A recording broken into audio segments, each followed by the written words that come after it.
الحمدللہ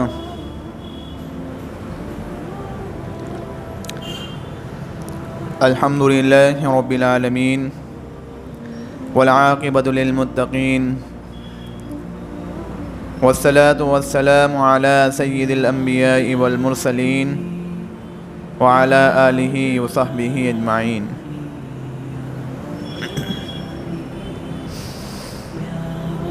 برادران محترم و برادران عزیز،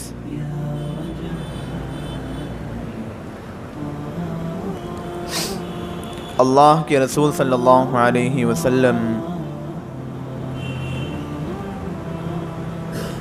جو دین لے کر آئے اور جو شریعت لے کر آئے، اور آپ نے اپنے صحابہ کرام کو جو دین سکھایا، اس کے لیے آپ صلی اللہ علیہ وسلم کو کتنی قربانیاں دینی پڑی کہ ہم اندازہ بھی نہیں لگا سکتے۔ آپ صلی اللہ علیہ وسلم کو راتوں کو نیند نہیں آیا کرتی تھی، سینہ گھٹتا محسوس ہوتا تھا۔ اللہ تبارک و تعالی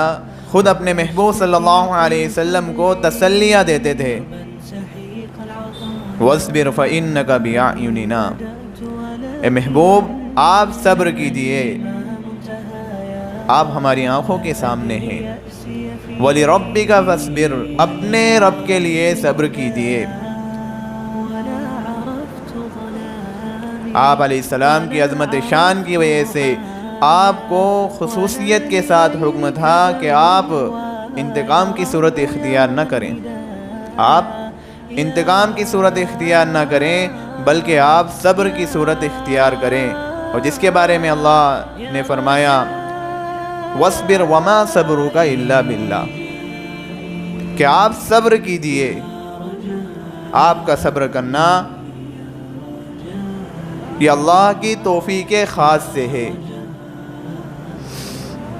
اس لیے آپ صبر کیجئے، آپ کو صبر کرنے میں کوئی دشواری نہ ہوگی۔ اللہ نے اپنے محبوب صلی اللہ علیہ وسلم کو تسلی دی، وَاصْبِرْ وَمَا صَبْرُكَ إِلَّا بِاللَّهِ وَلَا تَحْزَنْ عَلَيْهِمْ، کہ ان لوگوں کے مسلمان نہ ہونے یا مسلمانوں کے ستانے پر آپ غم نہ کریں۔ اللہ کے رسول صلی اللہ علیہ وسلم کو یہ فکر ہوتی تھی کہ ان لوگوں کا کیا بنے گا جو اللہ کا انکار کرتے ہیں، اللہ کے رسول کا انکار کرتے ہیں، تو کل آخرت کی زندگی میں ان کا کیا بنے گا۔ اس لیے آپ صلی اللہ علیہ وسلم کو فکر ہوتی تھی، اور آپ صلی اللہ علیہ وسلم غمگین ہوتے تھے کہ مسلمانوں کو، صحابہ کو اللہ اور رسول صلی اللہ علیہ وسلم کے ماننے کی وجہ سے اتنی تکلیفیں دی جاتی تھی، اس لیے آپ صلی اللہ علیہ وسلم غمگین ہوتے تھے، غمزدہ ہوتے تھے۔ اس لیے اللہ نے اپنے رسول صلی اللہ علیہ وسلم کو تسلی کے کلمات کہے، تسلی دی، وَلَا تَكُ فِي ضَيْقٍ مِّمَّا يَمْكُرُونَ، اور یہ جو کچھ مخالف تدبیریں کر رہے ہیں، یہ آپ کے خلاف جو کچھ مخالف تدبیریں کر رہے ہیں، آپ تنگ دل نہ ہو جائیے، ان کی مخالف تدبیروں سے آپ کو کوئی نقصان نہ ہوگا، کیونکہ آپ کے اندر احسان اور تقوی کی صفات حاصل ہے، آپ کو احسان اور تقوی کی صفات حاصل ہے۔ ان اللہ مع الذین اتقوا والذین هم محسنون، بے شک اللہ تبارک و تعالیٰ ایسے لوگوں کے ساتھ ہوتے ہیں کہ جو پرہیزگار ہوتے ہیں، نیک کردار ہوتے ہیں۔ میرے بھائیوں، اللہ کے رسول صلی اللہ علیہ وسلم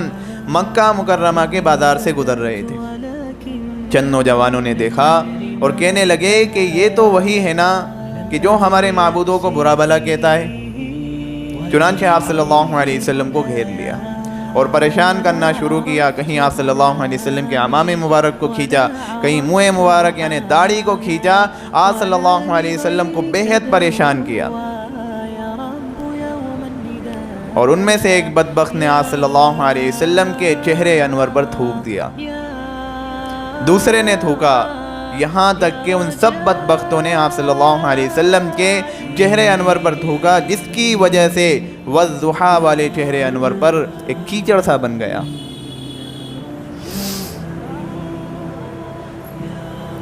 اتنا پریشان کرنے کے بعد جب وہ تھک گئے تو کہنے لگے ہم تجھ سے دوبارہ پوچھیں گے کہ تو ہمارے لات و منات کے بارے میں کیا کہتا ہے، اور یہ کہہ کر وہ وہاں سے چلے گئے۔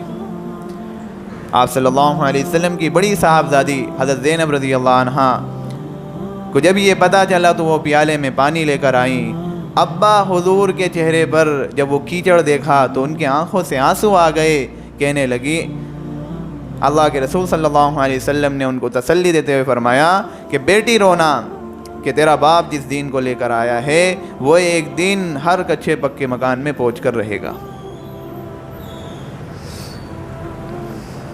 میرے بھائیوں، اللہ کے رسول صلی اللہ علیہ وسلم کو اس دین کے خاطر، جو کہ اللہ کے محبوب ہیں، اللہ کے حبیب ہیں، جب بھی اتنی تکلیفیں دی گئیں اور آپ نے صبر کیا، اللہ نے بھی صبر کی تلقین فرمائی۔ آپ صلی اللہ علیہ وسلم کعبے کے پاس نماز پڑھ رہے تھے، ابو جہل اور ان کے ساتھی وہ بیٹھے دیکھ رہے تھے۔ اب ان میں سے بعض سے کہنے لگے کہ تم میں سے کون ایسا ہے جو فلاں قبیلے کی اونٹنی کی اوجڑی لے کر یہاں پر آئے؟ تو عقبہ ابن ابی معیط وہ اٹھا اور وہاں سے چلا اور اس غلاظت کو لے کر آیا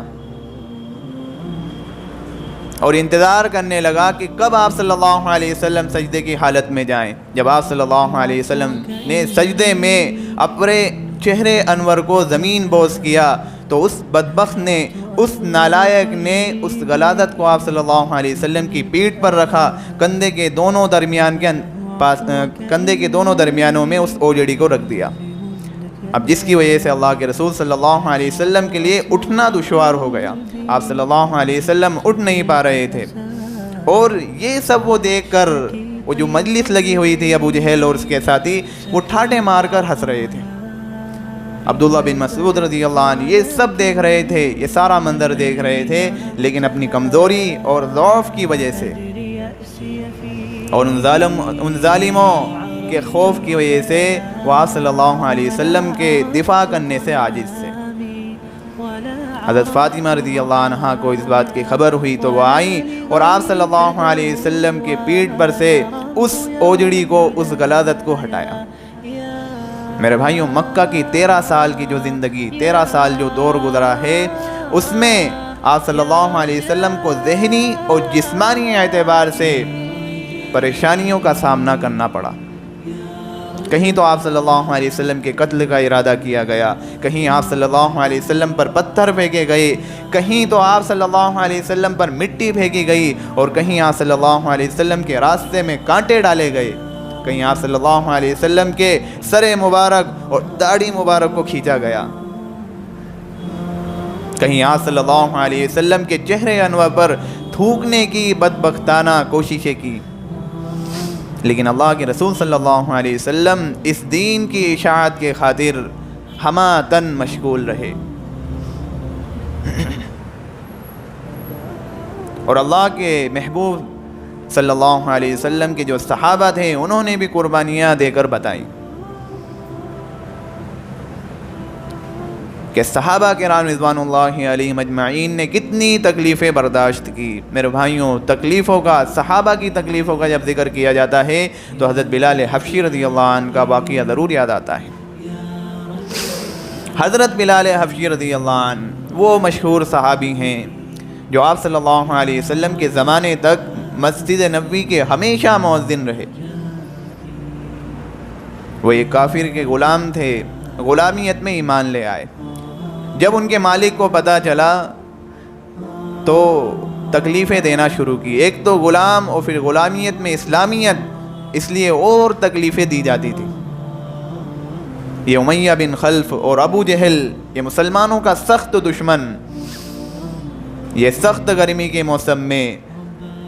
حضرت بلال حبشی رضی اللہ عنہ کو تپتی ہوئی ریت میں لیٹا کر اوپر سے ایک بھاری چٹان رکھ دیتا تاکہ وہ حرکت نہ کر سکے، اور کہتا یا تو اس حالت میں مر جا، اور اگر زندگی چاہیے تو پھر اسلام سے ہٹ جا۔ لیکن حضرت بلال حبشی رضی اللہ عنہ وہ اس حالت میں بھی تپتی ہوئی ریت پر لیٹے ہوئے ہیں، بدن جل رہا ہے، اوپر سے پتھر کی چٹان رکھی ہوئی ہے، لیکن احد احد احد احد نکل رہا ہے کہ معبود تو صرف ایک ہے، جس کی پرستش کی جائے وہ ہستی صرف ایک ہے۔ راتوں کو زنجیروں میں باندھ کر کوڑے لگائے جاتے، اور پھر اگلے دن صبح کو ان کوڑوں کی وجہ سے جو زخم آتے، ان زخموں کو تپتی ہوئی ریت پر رکھ کر اور زخمی کیا جاتا تھا۔ یہ حالتیں دیکھ کر حضرت ابو بکر صدیق رضی اللہ عنہ نے ان کو خرید کر آزاد کر دیا۔ عرب کی جو بت پرست لوگ تھے، جو ہر وقت اپنے پاس ایک بت رکھا کرتے تھے، سفر میں حضر میں ان کے پاس ایک بت ہوتا تھا، اور وہ اس بت کو اپنا معبود سمجھتے تھے۔ اب ان کے لیے جب اسلام کی تعلیم آئی تو اسلام کی تعلیم توحید کی تعلیم تھی، اس لیے جو بھی اسلام لاتا تو وہ ان کو سخت سے سخت تکلیف دیتے، اپنا پورا زور لگا دیتے۔ حضرت بلال حبشی رضی اللہ عنہ کو بھی اسی لیے سخت سے سخت تکلیفیں دی گئی، اور پھر حضرت بلال حبشی رضی اللہ عنہ کو بھی اس کا صلہ ملا کہ دربار رسالت میں ہمیشہ مؤذن رہے، سفر میں حضر میں ہمیشہ اذان کی ڈیوٹی ان کے ذمہ ہوتی تھی۔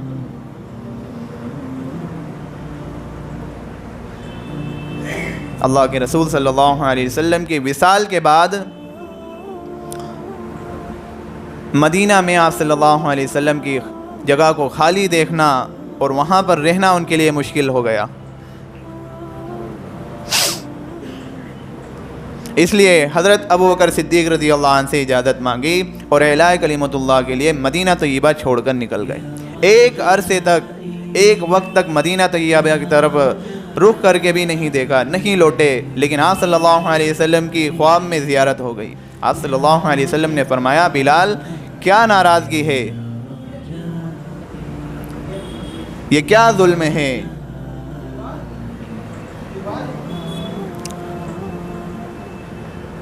کہ تم ہمارے پاس آتے نہیں؟ آنکھ کھلی تو پھر مدینہ طیبہ کی طرف رخ کیا، اور جب یہ مدینہ طیبہ پہنچے تو اللہ کے رسول صلی اللہ علیہ وسلم کے لاڈلے نواسے حضرت حسن اور حسین رضی اللہ عنہما، یہ دونوں لاڈلے، یہ دونوں چھوٹے بچے، انہوں نے اذان کی درخواست کرنا شروع کی، اذان کی درخواست کی، اور لاڈلوں کی درخواست بھی ایسی نہیں تھی کہ جس پر انکار کیا جائے۔ حضرت بلال حبشی رضی اللہ عنہ نے اذان دینا شروع کی۔ اللہ کے رسول صلی اللہ علیہ وسلم کے زمانے کی اذان جب لوگوں کے کانوں میں پڑی تو ایک کوہرام سمجھ گیا، اور لوگ روتے ہوئے، عورتیں بھی روتے ہوئے اپنے گھروں سے باہر نکل کر آ گئیں۔ تو بہرحال میرے بھائیوں، حضرت بلال حبشی رضی اللہ عنہ اور دیگر صحابہ کو اس دین کے لیے بے حد تکلیفیں دی گئیں۔ یہ دین جو ہم تک پہنچا ہے بڑی قربانیوں سے، صحابہ نے، اسلاف نے، اکابرین نے، ہمارے بڑوں نے بہت اس کے لیے قربانیاں دیں، اور اب اللہ تبارک و تعالیٰ نے اس دین کی جو ذمہ داری ہے وہ امت کے علماء اور مشائخ پر رکھی۔ امت کے علماء اور مشائخ کو متوجہ کرنے کے لیے تورات کے بارے میں اللہ نے فرمایا، وَالرَّبَّانِيُّونَ وَالْأَحْبَارُ بِمَا اسْتُحْفِظُوا مِنْ كِتَابِ اللَّهِ وَكَانُوا عَلَيْهِ شُهَدَاءَ۔ امت کے علماء کو اللہ تبارک و تعالی متوجہ کرنے کے لیے تورات کے بارے میں فرما رہے ہیں کہ ہم نے تورات کو اس لیے نازل کیا تھا کہ اس کی شریعت کو جب تک منسوخ نہ کیا جائے، آنے والے انبیاء اور ان کے نائب یعنی اللہ والے اور علماء، یہ سب کے سب اس تورات کے مطابق فیصلہ کیا کریں اور اس کے قانون کو دنیا میں چلایا کریں۔ اور علماء و مشائخ تورات کے احکام جاری کرنے کے لیے اس لیے بھی پابند تھے کہ اللہ نے تورات کی حفاظت کی ذمہ داری ان کے ذمے لگا دی تھی، اور انہوں سے عہد و پیمان بھی لیا۔ اب اللہ کے رسول صلی اللہ علیہ وسلم آخر الزمان ہے، آپ کے بعد کوئی نبی آنا نہیں، کسی نبی کو دنیا میں آنا نہیں ہے۔ حضرت عیسیٰ علیہ السلام جو دنیا میں تشریف لائیں گے وہ بحیثیت نبی کے نہیں، وہ بحیثیت امتی بن کر اس دنیا میں تشریف لائیں گے۔